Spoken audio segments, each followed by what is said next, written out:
India বা ভারতের মতাদর্শ মনসৃষ্টি নিয়ে কখনোই কথা বলবেন না। আসসালামু আলাইকুম। আজকে আমি একটা কথা বলবো ভাই হিন্দু ভাইদের নিয়ে। আমরা তোমাদেরকে অনেক ভালোবাসি, আমরা এক দেশের মানুষ। দিন শেষে আমরা বাঙালি, হিন্দু বৌদ্ধ খ্রিস্টান সব মিলে আমরা বাঙালি। একটা জিনিস খারাপ লাগে যখন তোমরা ভারত মনে হয় কথা বলো ভাই, এটা সব থেকে খারাপ লাগে। একটা নতুন ইস্যু হয়ে আসছে রবীন্দ্রনাথের সোনার বাংলা। এই সোনার বাংলা প্রকৃতপক্ষে কিন্তু বাংলাদেশের জন্য তৈরিও না, সৃষ্টিও না, তবে একটা বাংলা নিয়ে গান, কিন্তু আমাদের বাংলাদেশ নিয়ে না। এটা হলো প্রথম কথা। আর তোমরা কথায় কথায় বাংলাদেশকে একটা ট্যাগ দিতা, সেটা হইতেছে যে কোরআন শরীফ তো হিন্দু যে গিরিশচন্দ্র সে অনুবাদ করছে, তাহলে তোমরা কোরআন শরীফের অনুবাদ বাদ দিয়ে দাও।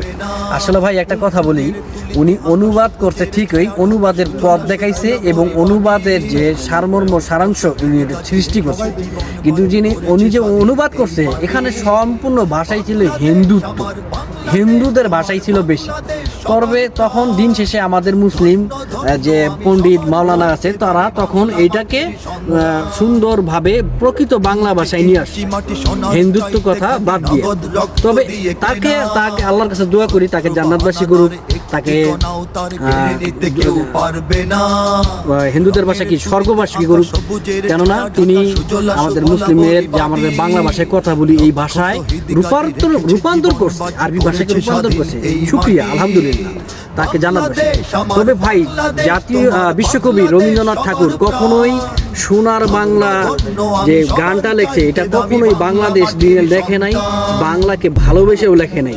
তিনি একটা গানকে নকল করে এই সোনার বাংলা কবিতাটা তৈরি করছে। এটা ইতিহাস ঘাটেন, গুগল করেন, অনেকগুলা সোর্স পাবেন, অনেকগুলা। সব কথা আমি এখানে উঠাইতে পারবো না, অনেকগুলা সোর্স পাবেন। তো আমি একটা কথা, এত কথা বলার জন্য আসি নাই, আমি কোনো রাজনৈতিক ব্যক্তিত্বভাবে কথা বলতে আসি নাই। আমি শুধু একটা কথা বলতে আসছি ভাই, দিন শেষে আমরা কিন্তু বাঙালি, বাংলাদেশে আমাদের জন্ম।